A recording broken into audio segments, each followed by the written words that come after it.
إن الحمد لله نحمده ونستعينه ونستغفره ونعوذ بالله من شرور أنفسنا ومن سيئات أعمالنا. من يهده الله فلا مضل له ومن يضلل فلا هادي له. أشهد أن لا إله إلا الله وحده لا شريك له وأشهد أن محمدا عبده ورسوله صلى الله عليه وأصحابه ومن تبعهم بإحسان إلى يوم الدين. أما بعد, al-ikhwan wal akhwat jemaah salat maghrib rahimani wa rahimakumullah. Alhamdulillah, pada malam hari ini kita kembali lagi membuka kitab yang baru, memulai pelajaran dan kajian di buku dan kitab yang baru lagi setelah kita pekan lalu selesai dari pembahasan tafsir kalimat tauhid, penafsiran terhadap kalimat tauhid. Pada malam hari ini kita akan membaca kitab Al-Usulus Sittah, 6 pondasi dasar. Tentunya dalam mengenal Islam. Buku ini ditulis oleh Syekhul Islam Al-Imam Al-Mujaddid Muhammad bin Abdul Wahhab rahimahullah. Beliau kumpulkan 6 usul, 6 pokok dalam agama yang wajib kita tahu dan pahami. Kitab ini pendek, alhamdulillah. Kita paling tinggi akan mengambilnya dalam 6 majelis. Paling tingginya, paling panjangnya. Karena dia ada 6 usul. Walaupun nanti bisa saja kita ambil dalam satu pertemuan 2 usul. Secara garis besar, beliau akan menyampaikan di kitab Usul Sittah ini 6 pondasi dalam beragama. Beliau akan menyampaikan kepada kita setelah pendahuluan 6 hal. Yang pertama, wajibnya kita ikhlas dan meninggalkan yang namanya syirik. Itu usul pertama. Usul kedua, wajibnya kita bersatu di atas al-haq. Di atas usul tadi. Ikhlas dan meninggalkan syirik. Serta bersatu di atas kebenaran yang dibawa oleh Nabi berupa Al-Quran dan hadis di atas pemahaman as-salaf, pemahaman sahabat. Usul ketiga, yaitu kesempurnaan dari usul yang kedua, wajibnya kita mentaati wulatul umur, pemerintah. Karena tidak mungkin kita bersatu di atas al-haq tanpa pemerintah dan tanpa taat kepadanya.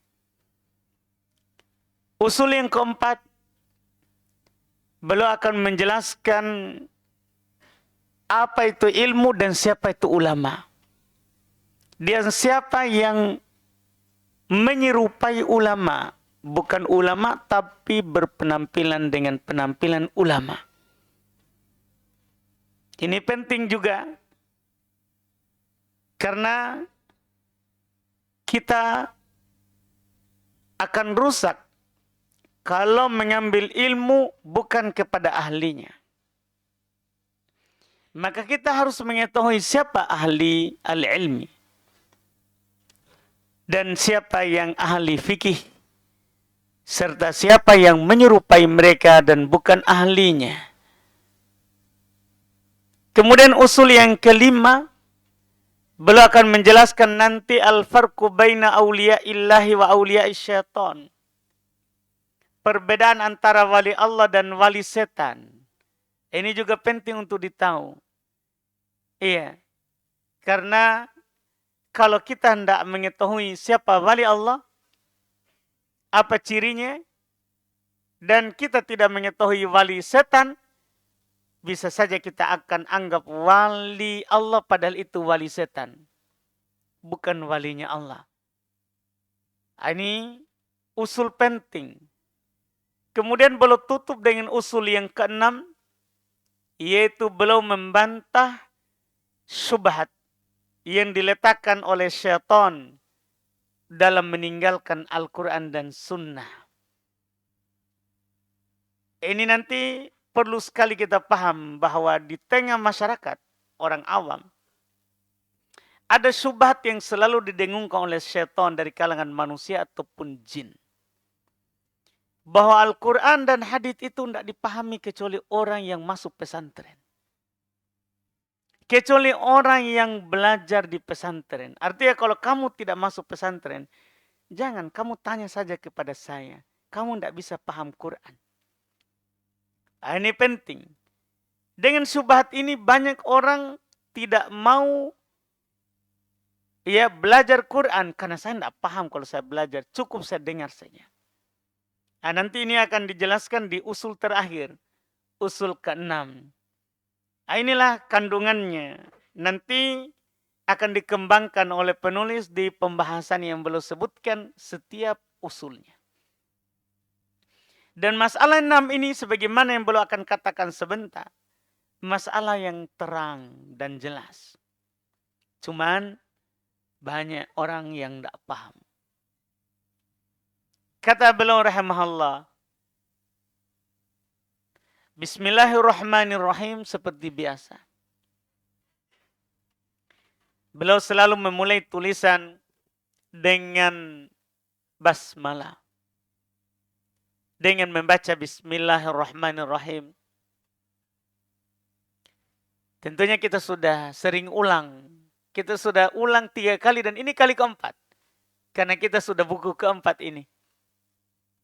Di pembahasan Thalathatul Usul diawali basmalah. Di pembahasan Qawaidul Arba, basmalah. Di pembahasan tafsir Kalimatut Tauhid, basmalah. Dan kita selalu ingatkan bahwa penulis memulai dengan basmalah, termasuk di kitab ini, kitab keempat yang kita baca di masjid kita ini. Alhamdulillah. Iya, belum mulai dengan basmalah karena mencontoh Quran. Quran, surat-surat yang ada di dalamnya, itu tidak ada yang tidak diawali oleh basmalah. Kecuali surat At-Taubah. Jadi dari 114 surat, semua diawali oleh basmalah, kecuali 1. Makanya kalau memulai tulisan dengan basmalah, maka kita telah mencontoh Al-Quran. Yang kedua, mencontoh Nabi. Nabi kalau menulis surat yang beliau ingin kirim kepada seseorang, apakah raja ataupun orang penting atau melakukan perjanjian yang ditulis, maka beliau memulai dengan basmalah. Bismillahirrahmanirrahim. Dan ini mencontoh generasi terbaik. Dari kalangan para sahabat dan setelah mereka, kalau memulai tulisan maka mereka memulai dengan basmalah. Bismillahirrahmanirrahim. Setelah itu kata beliau alhamdulillahi rabbil alamin. Setelah basmalah maka beliau menyebutkan alhamdulillahi rabbil alamin. Ini juga sama dengan basmalah. Mencontoh Quran. Surat pertama dalam Quran diawali oleh kalimat ini. Alhamdulillahi rabbil alamin. Mencontoh Quran. Juga mencontoh Nabi. Nabi juga setelah basmalah. Alhamdulillahi rabbil alamin. Bahkan Nabi selalu mengucapkan alhamdulillah di setiap keadaan. Jadi beliau memulai dengan alhamdulillahi rabbil alamin setelah basmalah. Segala puji lillah, karena hamda, pujian, kata Ibnul Qayyim, ma'at ta'adzim wal mahabbah. Pujian yang disertai oleh pengagungan dan kecintaan. Kalau kita katakan alhamdulillah, berarti ada kecintaan terhadap yang kita puji. Dan ada pengagungannya. Itu kalau kita pilih alhamdulillah. Makanya kata alhamdulillah tidak boleh kita katakan kepada selain Allah. Karena tidak boleh kita mengagungkan selain Allah. Tidak boleh. Kalau kita bersyukur, memuji seorang, kita katakan syukron lak. Atau syakarallahu lak. Ya, terjemahan di kitanya, terima kasih bagimu. Kita hanya bilang syukron. Tidak boleh kita bilang hamdan lak. Kita pakai kata hamdan. Padahal maknanya sama. Cuman, kalau kata hamda itu adalah pujian yang disertai dengan pengagungan dan kecintaan. Makanya, Allah berfirman di Quran, alhamdulillahi rabbil alamin. Alhamdulillah. Kata hamda itu lillah, hanya milik Allah. Tidak boleh selain Allah. Rabbil alamin, Rabb alam semesta. Terus di kata hamda ada al di awal. Alhamdu. Beda lagi itu. Beda kita bilang hamdan. Lillahi haqqo hamdi misalnya. Pujian hanya untuk Allah. Dengan sebenar-benar pujian. Beda itu kalau kita bilang alhamdu. Beda kalau pakai al sama tidak pakai. Kalau kita pakai al artinya beda. Kalau tadi hamdan lillahi haqqo hamdi. Pujian untuk Allah. Dengan sebenar-benar pujian. Itu artinya. Tapi kalau ada al. Maknanya seluruh pujian. Karena al dalam istilah bahasa Arab. Maknanya al-istighraq. Iya, memasukkan dan iya, menyertakan seluruh pujian hanya untuk Allah. Itu fungsinya al. Dan ini berlaku di banyak tempat di Quran, bukan hanya hamda. Kita baca surah Wal Asri. Wal Asri innal insan. Demi al-asr. Sungguh al-insan, sungguh manusia. Pakai al. Berarti di situ sungguh seluruh manusia. Lafi khusrin, betul-betul berada dalam kerugian.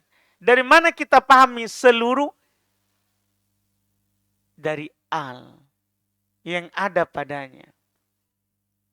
Makanya menggunakan al itu lebih bagus daripada tidak pakai al. Dalam pujian kepada Allah. Karena ini bermakna seluruh. Alhamdulillahi, seluruh pujian. Tidak ada yang tersisa. Seluruh pujian lillah. Hanya untuk Allah. Rabbil alamin. Robnya alam semesta. Wa sallallahu wa sallama. Setelah basmalah dan memuji Allah, maka beliau bersolawat dan salam.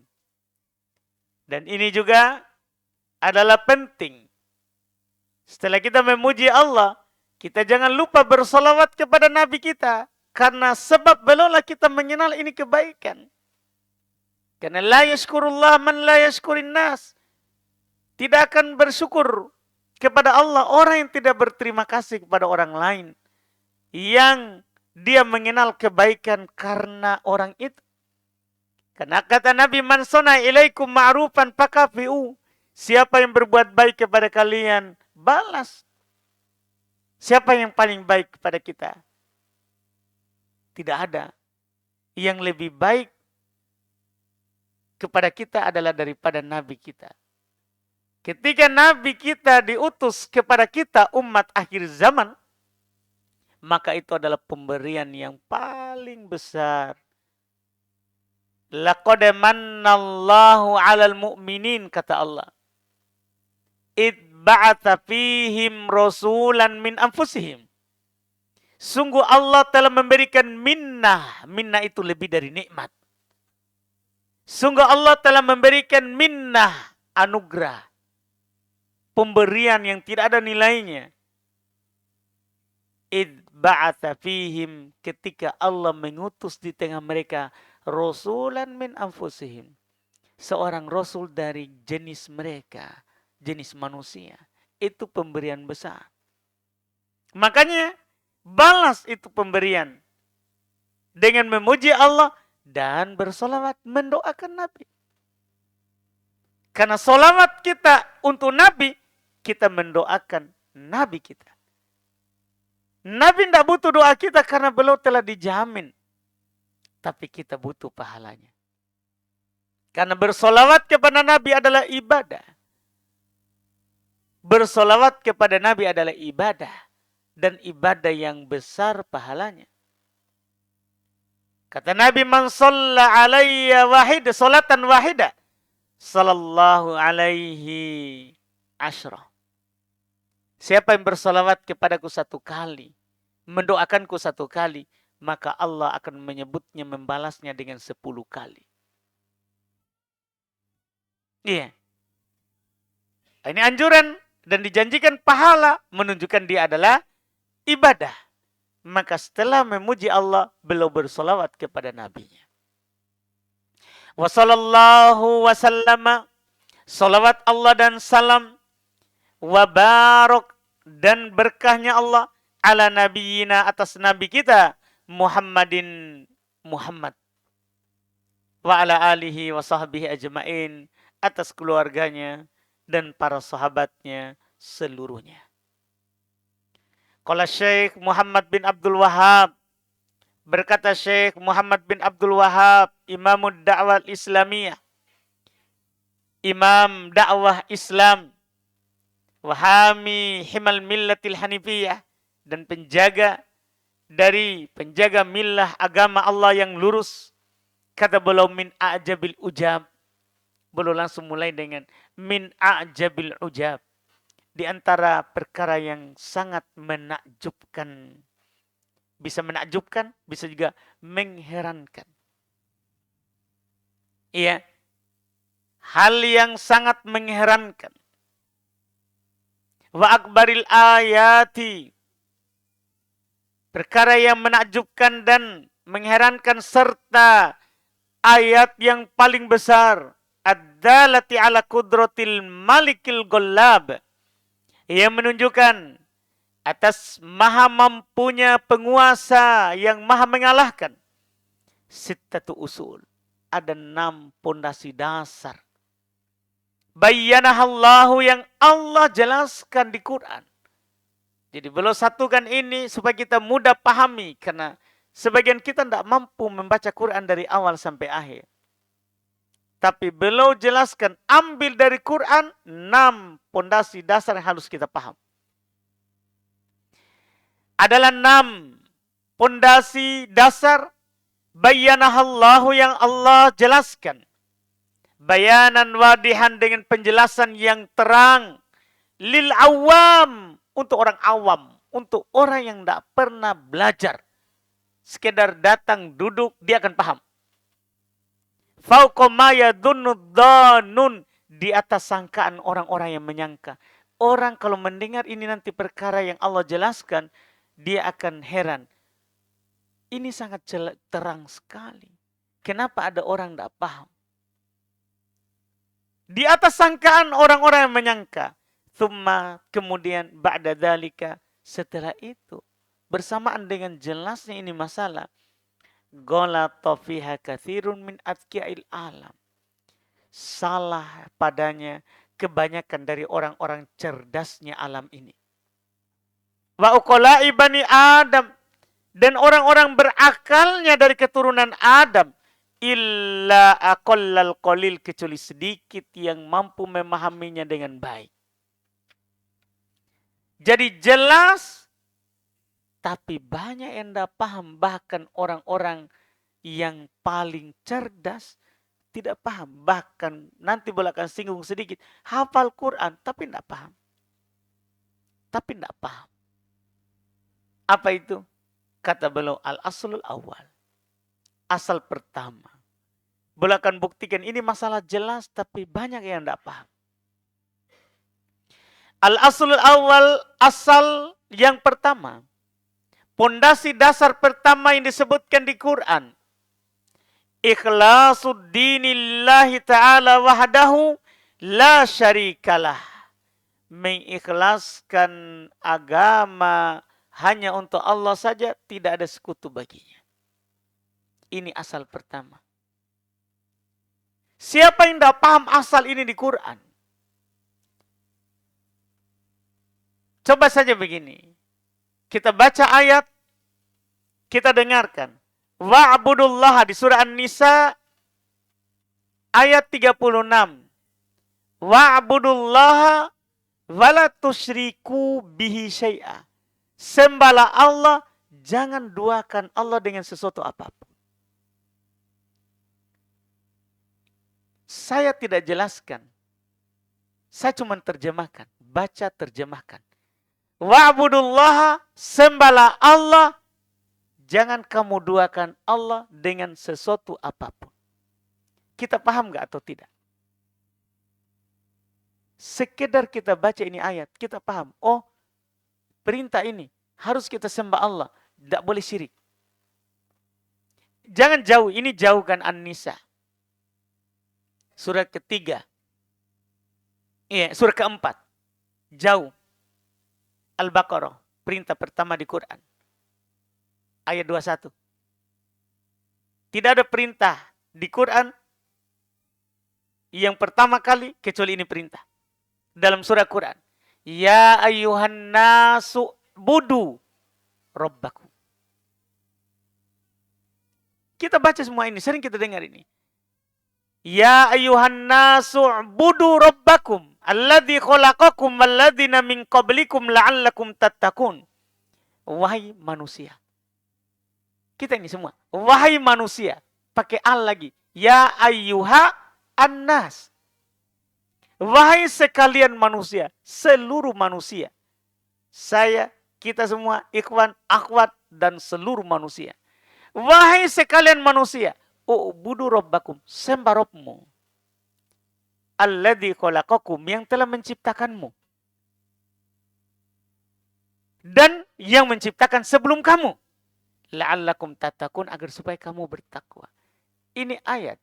Ketika kita baca, kita paham atau tidak? Kan begitu pertanyaannya. Inilah belum bilang tadi. Ini masalah jelas. Terang. Perintah menyembah Allah saja yang telah menciptakan kita. Tidak boleh menyembah selainnya. Maka di ayat 22 kan Allah katakan. Wala taj'alu lillahi andadan. Wa antum ta'lamun. Jangan kamu jadikan Allah tandingan dari selainnya. Sementara kamu tahu itu, Allah menciptakanmu. Allah mengatakan kepadamu, sembah Dia. Jangan kamu menyembah selain Allah. Menjadikan tandingan untuk Allah. Sementara kamu sadar Allah menciptamu. Allah menciptakan orang-orang sebelummu. Masa kamu menyembah orang yang sudah mati? Yang dia diciptakan juga oleh yang menciptakanmu? Makanya kata Nabi, ketika beliau ditanya, dosa apakah yang paling besar? Ya, anta ja'ala lillahi niddan wa huwa khalaqak. Kamu mengambil tandingan untuk Allah padahal Dia menciptamu. Allah menciptamu tapi kamu sembah orang lain. Itu dosa yang paling besar. Itu kejahatan paling besar. Ya, kita di manusia begini. Saya datang kepada saya, ya, Haji Syam. Datang kepada saya, memberikan saya kebaikan. Sebuah pemberian.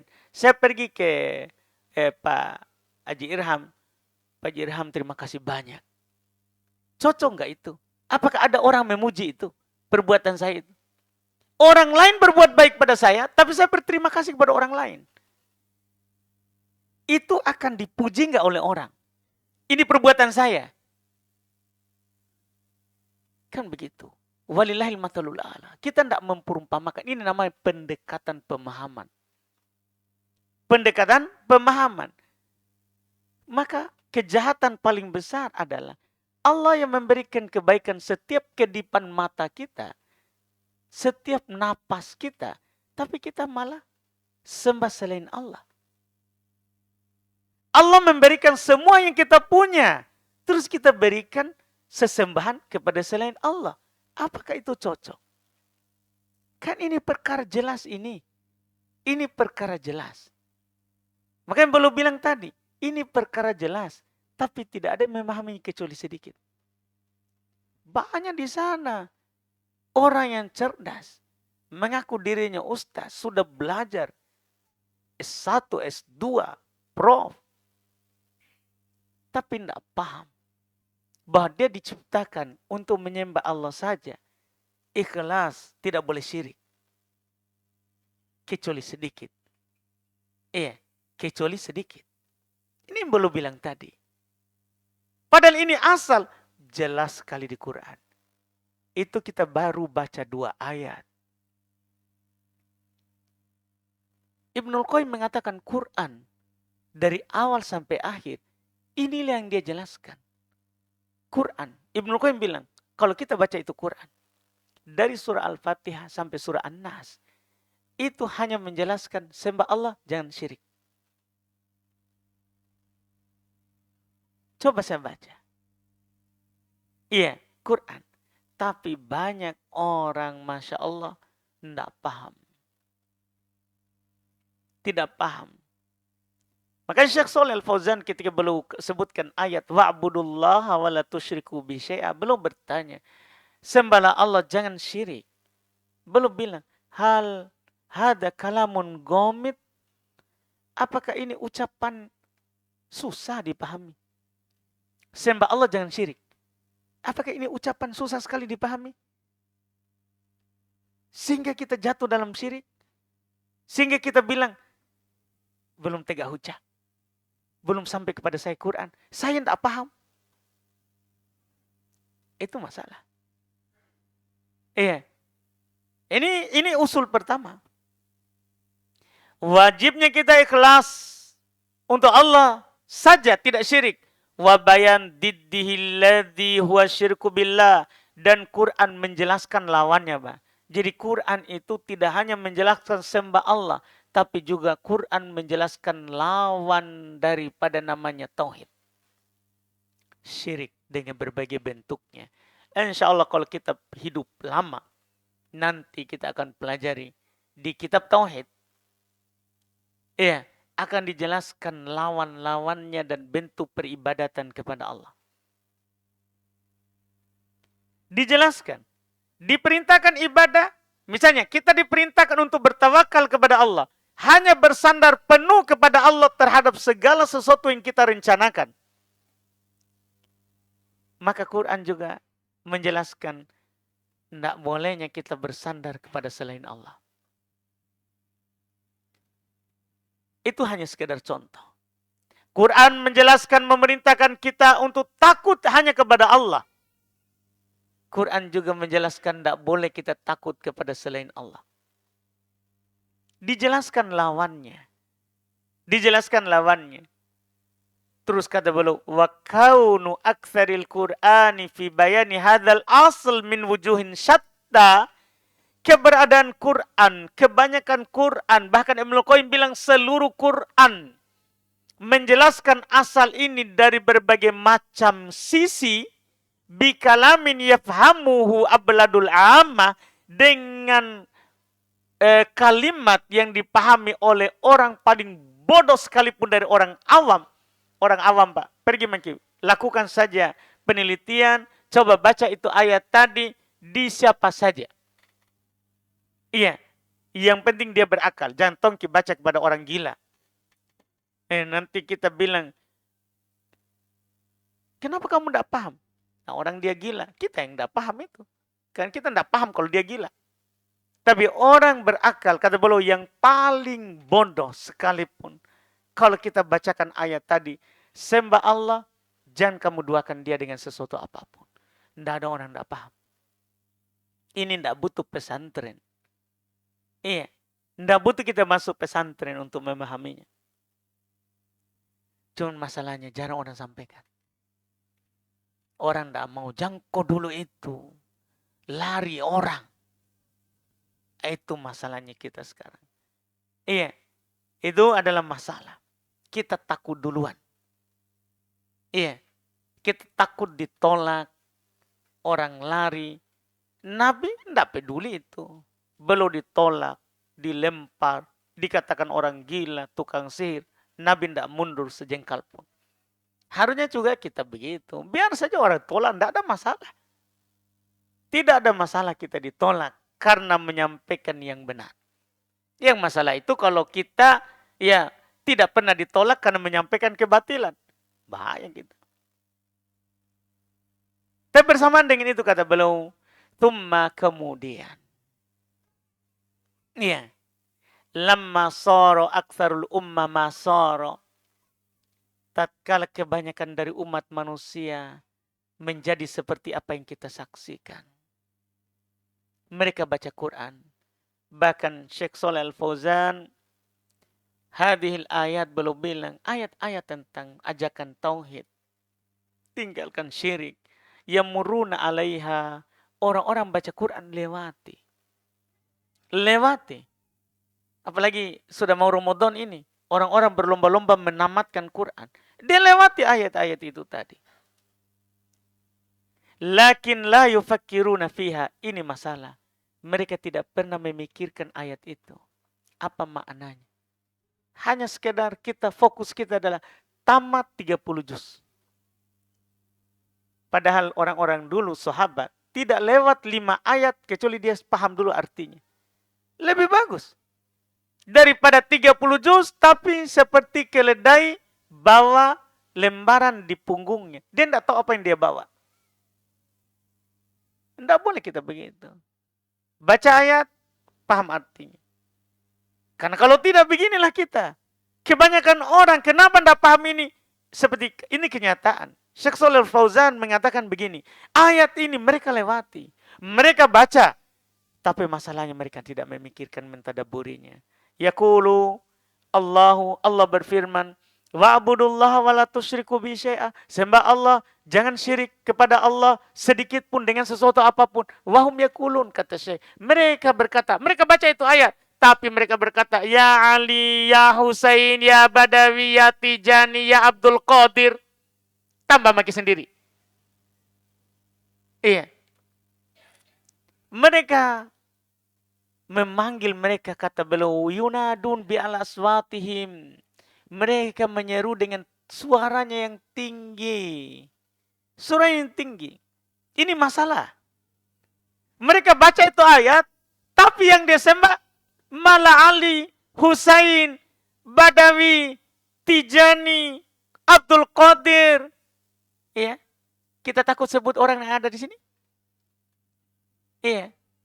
Ini orang baca Quran tapi berdoa di orang-orang yang sudah meninggal, yang dia panggil. Dia panggil, ini masalah. Iya. Bahkan kata Syekh kenyataan ini, wa hadzal ladzi yunadil mayyit wa yasrahu rubbama annahu yahfadzul Quran bil qira'ati sab' naudzubillah awil asyar. Wa yujawwiduna tajwidan munqatin nadhir. Iya. Ini yang memanggil tadi. Yang menyeru berdoa kepada selain Allah itu. Mayat, kuburan. Terkadang dia hafal Quran. Hafal Quran. Bahkan bukan hanya Quran. Dia hafal qiraah sab'ah. Dia hafal qiraah asyarah. Bahkan mereka mentajwidkan dengan tajwid yang tidak ada tandingannya. Pokoknya kalau dia baca Quran kita akan bilang Masya Allah suaranya tapi syiriknya Masya Allah. Iya. Jadi suaranya Masya Allah syiriknya innalillah. Ini mereka itu. Ini yang disinggung oleh Syekh karena banyak orang begitu sekarang. Kalau kita dengar Quran, dia baca. Tapi syiriknya tidak pernah berhenti. Iya. Nah, ini masalah. Perhatian terhadap apa? Ya'tanin bihurufihi. Mereka perhatian tentang hurufnya. Wa yudhi'ul hududa. Tapi dia telantarkan hukum-hukum yang ada di dalamnya. Perhatiannya terhadap hurufnya. Kalau kita tanya apa artinya yang kamu baca itu, dia tidak tahu. Itulah. Ditambah lagi kata beliau, wa adhara lahumus syaitan al-ikhlas fi surati tanakkusis solihin wa taksiri fi hukukihim. Ini yang masalah lagi. Setan menampakkan kepada mereka ikhlas itu, kalau kita berusaha ikhlas, maka kita telah mengurangi hak orang soleh. Kalau kita bilang begini, harus kok saudara ikhlas kepada Allah saja kalau kamu beribadah. Kita tidak menghargai haknya orang soleh. Itu di kuburan sana, Syekh. Orang soleh saat hidupnya Masya Allah, baju putih terus, sorban putih, jenggot putih. Jadi kalau kita menyatakan, kamu bilang kita harus ikhlas hanya kepada Allah, kita tidak pernah ke kuburan orang soleh, kamu kurang dalam hak orang soleh. Bayangkan, setan itu, setan. Belum bilang, setan menampakkan ikhlas, kalau kita ikhlas, kita kurangi hak orang soleh. Makanya mereka terjatuh dalam situ. Ternyata itu permainan setan. Kalau kamu hanya menyembah Allah, tidak ke sana juga berdoa, kamu tidak menghargai orang soleh. Kamu tidak menghargai pendiri pesantren. Kasihan ini Ubaid. Pendiri pesantren. Masa kamu tidak ke sana? Begitu awal. Jadi awalnya itu adalah murid-murid pertama itu ke sana mengingat kebaikannya itu. Tapi lama-lama nanti, lama-lama dilupakan kebaikannya. Dia sembah. Itu harus kita pahami itu. Jangan. Makanya Nabi tutup dari awal. Nabi tutup dari awal. La taj'alu qabri wathanan yu'bad. Jangan kamu menjadikan kuburanku sebagai berhala yang disembah. Nabi tutup. Makanya kata Aisyah, kalau bukan karena ucapan itu kan Nabi ucapkan sebelum belum meninggal. Kalau bukan karena ucapan itu, maka kuburan Nabi akan dinampakkan. Makanya disembunyi. Kan saya pernah katakan, sembunyi saja bagaimana itu. Sembunyi. Orang pernah umroh, taulah bagaimana keadaan orang di sana. Kalau di kuburan Nabi, dilarang itu lap-lap oleh penjaganya. Tidak dia dengar, tuli dia buta. Pura-pura tuli, pura-pura buta. Tidak dia dengar, diusir tidak. Mungkin dibunyikan senjata baru dia mau takut. Tapi begitulah. Kenapa itu? Setan. Kalau kita tidak begitu, kita mengurangi hak orang soleh. Jadi kalau kamu hanya bilang ikhlas, ikhlas, ikhlas, kamu kurangi hak orang soleh. Iya. Mereka begitu bilang. Jadi kalau kita bilang, tinggalkan Abdul Qadir. Jangan kamu datangi kuburannya. Jangan kamu seru namanya. Tinggalkan Tijani. Juga kepentolan sufi. Kuburan disembah. Di luar sana. Husain, Ali, orang-orang Syiah menyembah Ali. Menyembah Husain. Setiap tahun dia pergi ke Karbala. Bahkan lebih jauh mereka ambil tanah Karbala. Jadi dia sujud di masjid tapi ada itu selempengan. Dia taruh depannya. Selalu sujud di situ. Iya. Kenapa? Ada darahnya di situ. Itu masalah. Iya. Itu masalah. Ini mereka. Apa dalilnya? Cinta orang soleh. Cinta ahlul bait. Kalau kamu tidak begitu, kamu mengurangi hak mereka. Kamu tidak paham keutamaan mereka. Itu yang dia katakan. Dan itu yang dia katakan kepada orang-orang yang berdakwah kepada tauhid.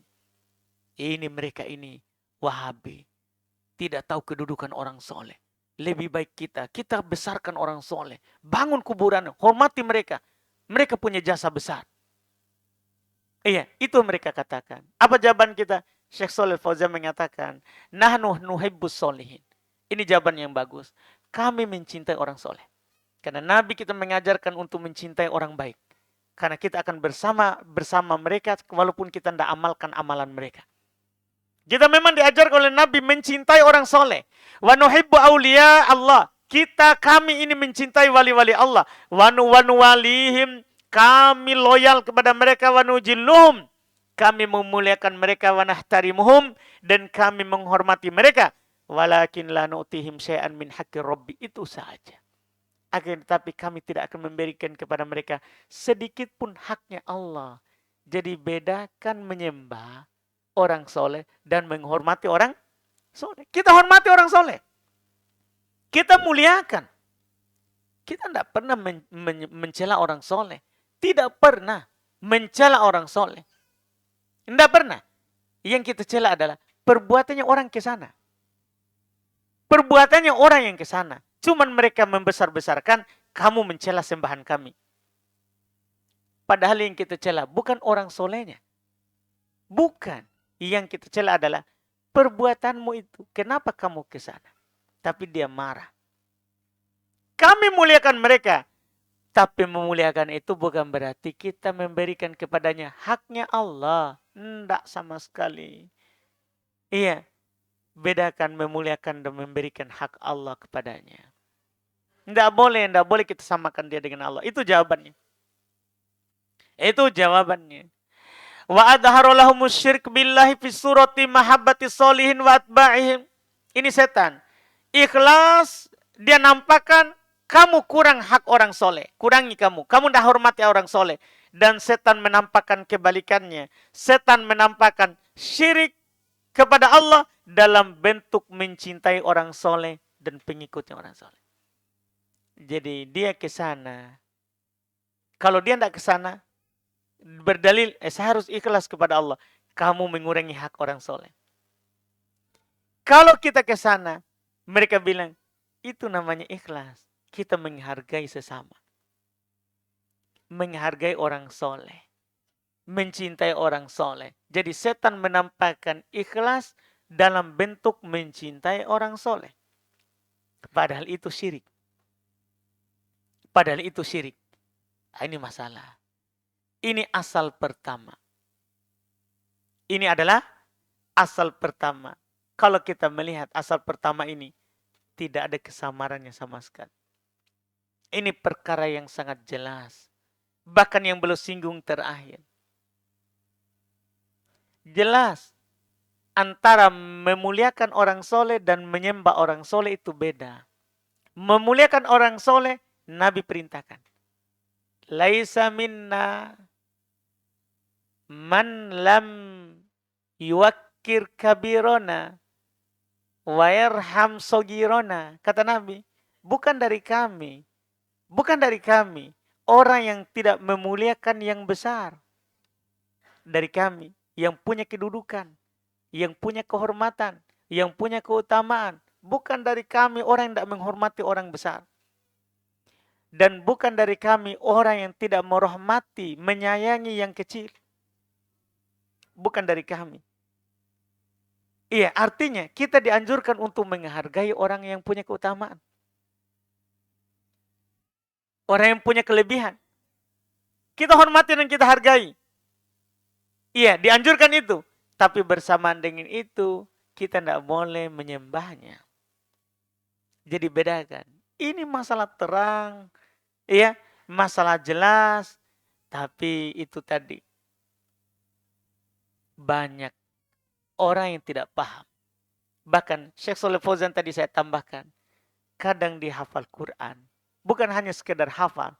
Karena banyak orang menghafal Quran. Dia ini hafal dengan qiraah sab'ah. Dan dengan berbagai macam bacaannya. Dan bunyinya. Tapi bersamaan dengan itu, dia tidak paham. Dia tidak mengerti hal yang terang, hal yang jelas. Kita cukupkan dulu. Ini asal yang pertama. Insya Allah kita lanjutkan di pertemuan depan asal yang kedua. Alhamdulillah. Belum adzan? Kalau ada pertanyaan silakan.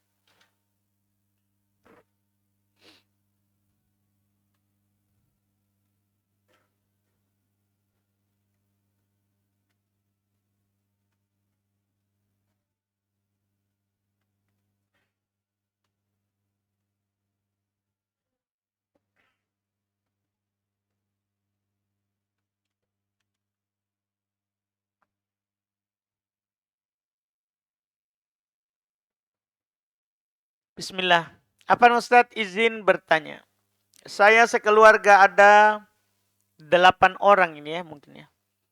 Dan saya ingin memberikan zakat fitrah saya hanya kepada 1 orang. Sekeluarga ada 8 orang. Dan saya ingin memberikan zakat fitrah saya hanya kepada 1 orang saja. Dikarenakan saya mempunyai om yang sudah tidak bekerja dan sudah tua. Apakah boleh? Karena beliau hanya makan dari pemberian dari kerabatnya. Jadi ada 8 orang ya. Maksudnya 8 ini, dari 8 ini dia kumpul. Dia berikan kepada seorang. Apakah boleh begitu mungkin ya? Boleh. Kita kumpulkan satu Makassar ini untuk memberikan kepada seorang yang miskin kebutuhannya setahun. Kita bawa di sana 1 kontainer. Berapa kebutuhanmu setahun? 1 ton. Sudah kita bawa 1 ton ke sana. Boleh. Begitu memang zakat fitrah. Untuk kebutuhan setahun. Ya, paling utama begitu. Zakat fitrah itu tidak dibagi-bagi dengan nilai kecil. Lebih bagus. Kalau bisa kita tutupi dengan zakat fitrah, kebutuhannya 1 tahun. Nanti zakat lagi tahun berikutnya kasih lagi. Lebih bagus. Daripada kita sebarkan. Kita kasih 1 liter, 1 liter.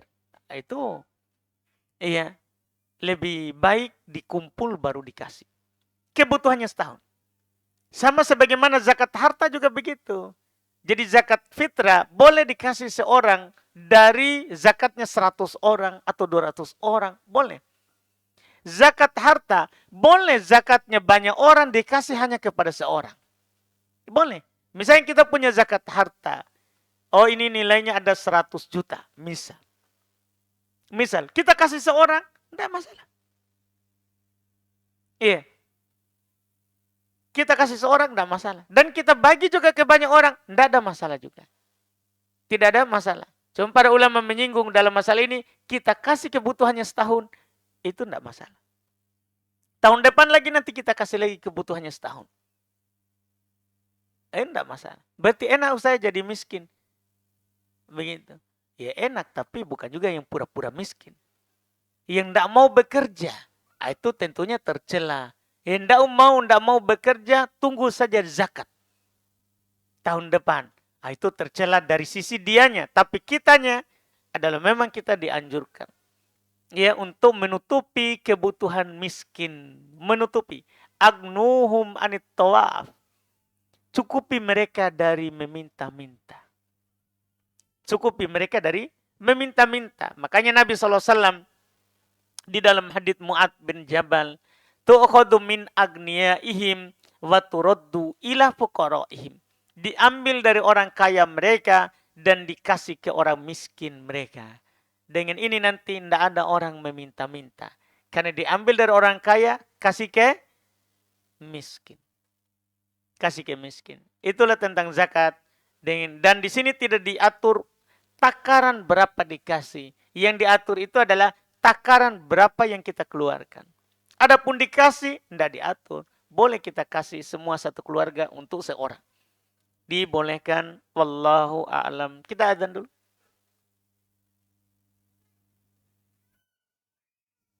Tutup ini. Silakan, Pak.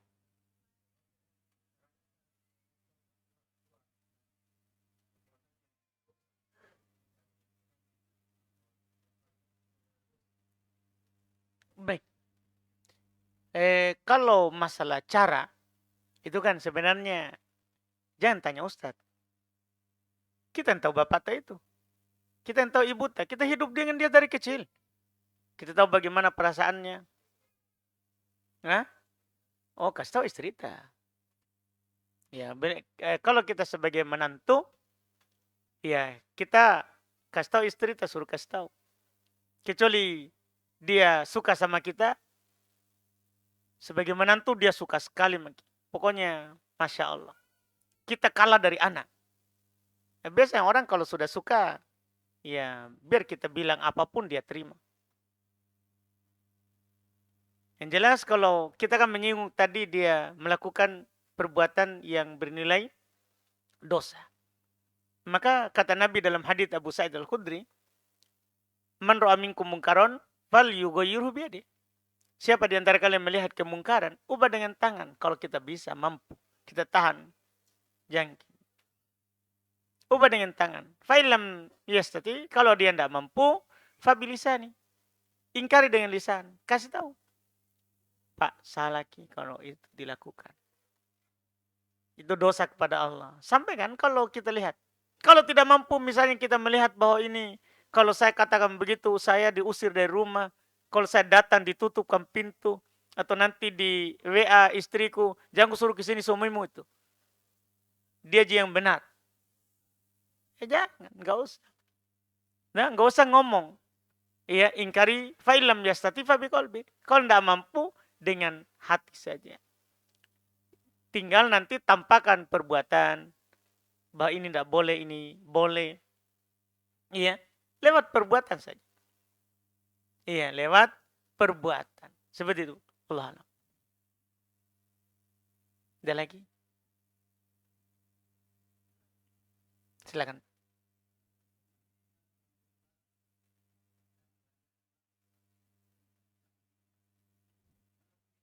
Gimana, Pak? Iya? Iya.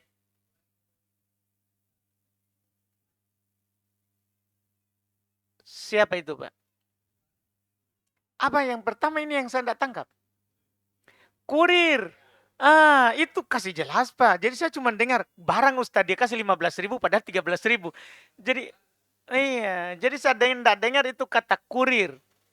Iya. Oh, ada orang kurir barang disuruh belanja. Iya. Dia pergi belikan barang. Antar barang ke rumahnya, harganya 13. Terus dia kasih 15.000. Terus ya alhamdulillah bilang ki, terima kasih banyak. Iya? Ih, kena orang nak kasih masa ndak boleh? Iya, bilang ki terima kasih. Iya, terima kasih. Nah, kenapa itu masalah? Iya, alhamdulillah Pak, orang kasih ki balasan. Orang kasih kita balasan. Iya kan? Ada orang di sana, ada pembahasan bahwa katanya itu riba. Riba katanya itu. Iya. Hasilnya itu. Karena katanya kita pergi belanjakan. Kita pergi belanjakan. Katanya kan dia berutang sama kita. Dia suruh belanjakan kita. Baru nanti dia kasih lebih. Dia kasih lebih. Berarti akad utang piutang dia masukkan begitu. Iya, kalau akad utang piutang 13.000 dibayar dengan 13.000. Kemudian saat bayar dia kasih lebih. Apa masalahnya? Nabi pernah utang onta. Iya. Dan beliau bayar pakai onta zakat. Lebih besar darinya. Tidak masalah. Orang paling baik kata Nabi adalah yang baik dalam membayar utang.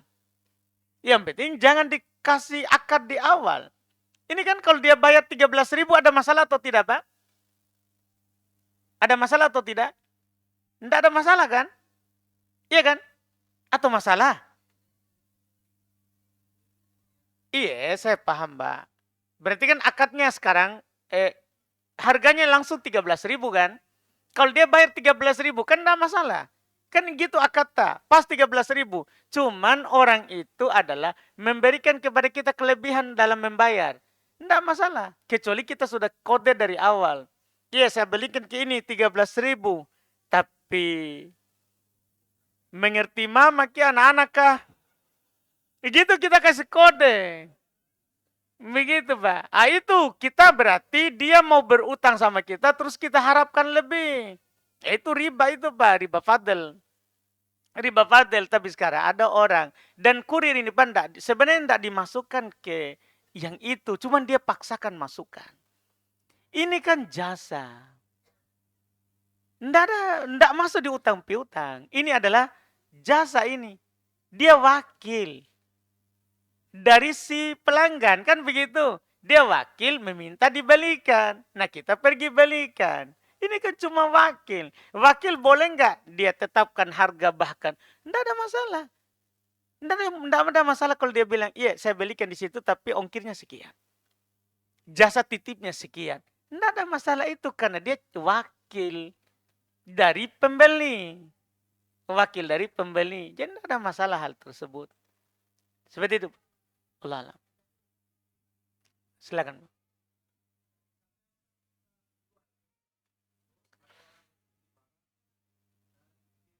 Hmm.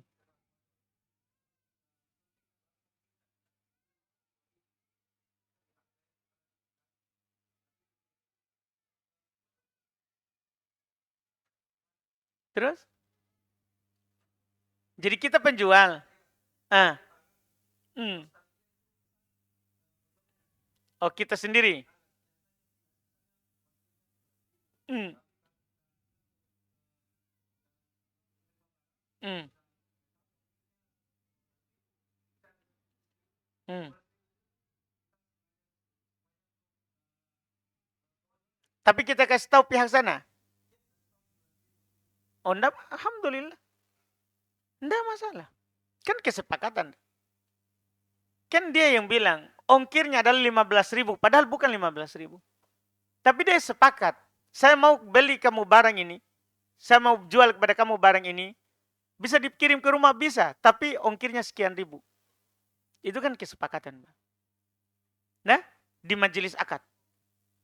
Tinggal nanti dia bilang, enggak mau saya kalau 15.000, saya mau 20.000. Alhamdulillah. Kan begitu Pak. Jadi pokoknya di majelis akad semuanya, enggak ada masalah. Seperti ini. Ada lagi? Di Ahwat alhamdulillah. Mereka lagi sibuk dengan anaknya dan cerita sedikit ya. Atau suara di atas tidak sampai. Di beberapa yang lalu Ahwat di atas mengeluh, tidak ada suara katanya. Jadi saya sudah teriak-teriak di bawah, di atas belum dengar. Atau mungkin begitu ya. Gimana? Suara ke atas ada, Ji? Ada, Ji? Alhamdulillah. Berarti mereka memang cerita, Ji, saja. Kita maafkan, begitu memang ibu-ibu kalau ketemu. Beda kalau bapak-bapak. Begitu juga. Alhamdulillah. Cuman bapak-bapak ya tertahan sedikit karena mungkin saya lihat langsung ini. Alhamdulillah. Kalau tidak ada lagi kita tutup. Alhamdulillah. InsyaAllah kita lanjut lagi di pekan depan. Kita usahakan ini tamat sebelum pertengahan Sya'ban. InsyaAllah. Semoga dimudahkan. Subhanakallahumma hamdik. Asyhadu an la ilaha illa anta astaghfiruka wa atubu ilaik. Assalamualaikum warahmatullahi wabarakatuh.